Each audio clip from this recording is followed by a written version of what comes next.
un super El Niño se forme dans le Pacifique. Et 2026 s'annonce comme l'un de ses chapitres les plus extrêmes. Mais ce n'est pas le monstre que les gros titres promettent. En ce moment, sous la surface, une vaste masse d'eau chaude se déplace et fait basculer l'équilibre thermique de la planète. Les satellites la suivent depuis des mois et les températures franchissent déjà les seuils qui séparent le faible du fort, puis le fort de quelque chose de bien plus rare. La NOAA l'a rendu officiel. Ces prévisionnistes donnent de vraies chances à cet événement de devenir l'un des plus puissants jamais mesurés. Pas une tempête, pas une journée de chaos. Un basculement lent et physique de l'océan lui-même, assez vaste pour atteindre presque tous les coins de la Terre. El Niño n'est pas une tempête, ni un événement isolé qu'on pourrait pointer sur une carte. C'est une phase d'une immense bascule lente entre l'océan et le ciel du Pacifique tropical, un rythme que les scientifiques appellent ENSO. Imaginez une baignoire. Les alizés poussent l'eau chaude vers l'ouest, où elle s'accumule près de l'Indonésie, pendant qu'une eau plus froide remonte près de l'Amérique du Sud. Mais quand ces vents faiblissent, voire s'inversent, cette eau chaude revient vers l'est. Or, le Pacifique couvre un tiers de la planète. Déplacer autant de chaleur, c'est déplacer les jet streams et donc les tempêtes qu'ils transportent. Qu'est-ce qui inquiète les prévisionnistes cette fois? Plusieurs signaux s'empilent. Des rafales de vent d'ouest ont d'abord poussé l'eau chaude vers l'est. Sous la surface, cette chaleur voyage en vagues lentes qui remontent au large des Amériques des mois plus tard. Rien de tout cela n'est du hasard. Bouées, robots flottants et satellites mesurent en continu la température et la hauteur de l'océan. Et ce qui change tout cette année, c'est que l'océan était déjà anormalement chaud avant même que l'épisode ne commence. La NOAA l'a officialisé. El Niño débute à un demi-degré Celsius au-dessus de la normale, la catégorie forte à 1,5 degré et la très forte au-delà de 2 degrés, là où vivent les événements les plus puissants jamais mesurés. Mais voici ce qui compte, pas la carte qui fait peur. Un tel basculement ne grave rien dans le marbre. Il pipe les dés pour des milliards de personnes, vous y compris peut-être. Commençons par la menace la plus redoutée, les ouragans. Ce mot qu'on répète partout, super, n'apparaîtra sur aucun graphique officiel. Une étiquette médiatique, pas scientifique. Dans l'Atlantique, un El Niño fort est une bonne nouvelle.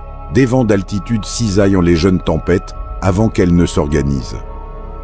Mais cette fois, l'Atlantique est lui-même anormalement chaud, et cette chaleur est du carburant à ouragan.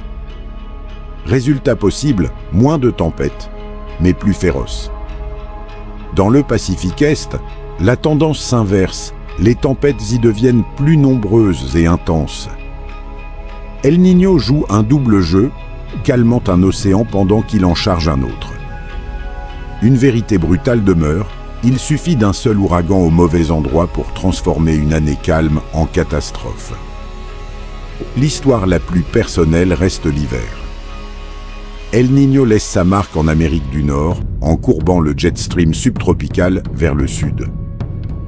Pour la Californie et le sud des États-Unis, cela signifie un hiver plus humide, capable de remplir les réservoirs asséchés, mais aussi de provoquer de sérieuses inondations.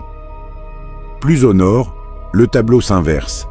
Hiver plus doux et plus sec, avec une neige qui peut manquer, à l'appel. Cette bascule dépasse l'Amérique du Nord. Elle peut assécher l'Australie et l'Indonésie, inonder le Pérou et affaiblir la mousson dont dépendent des centaines de millions de vies en Inde. Ce qui nous amène au bruit en ligne et à ce qu'il comprend mal. Soyons clairs, ce n'est pas l'apocalypse. Un grand El Niño ne met fin à aucune civilisation. C'est un puissant balancier naturel qui existe depuis des millénaires, bien avant que quiconque ne le filme. les prévisions honnêtes ressemblent rarement à un film catastrophe. Elles parlent de probabilité, pas de conte à rebours dramatique. Là où El Niño mord vraiment, c'est votre portefeuille. La sécheresse en Asie et en Australie peut faire grimper le prix du café, du riz et du sucre à l'autre bout du monde. Près du lieu où le nom est né, la morsure est plus nette. L'eau chaude qui longe l'Amérique du Sud coupe la remontée d'eau froide qui nourrit l'une des zones de pêche les plus riches au monde. Une donnée nouvelle mérite d'être prise au sérieux. Chaque El Niño passé s'est joué sur une scène stable. Celui-ci se joue sur une scène qui se réchauffe un peu plus chaque année, ce qui rend les repères historiques moins fiables. Alors, une fois les gros titres écartés, que reste-t-il? Pas une tempête monstrueuse fondant sur le monde, mais un changement de rythme dans le grand moteur qui pilote notre météo. Ce n'est pas une raison de paniquer. C'est une raison de respecter et surtout de comprendre. Il y a quelques générations, un El Niño ne se reconnaissait qu'après coup, une fois les récoltes perdues. Aujourd'hui, nous le voyons venir, des bouées du Pacifique jusqu'aux satellites qui observent l'océan changer de couleur depuis l'orbite. El Niño n'est pas un monstre caché dans le Pacifique.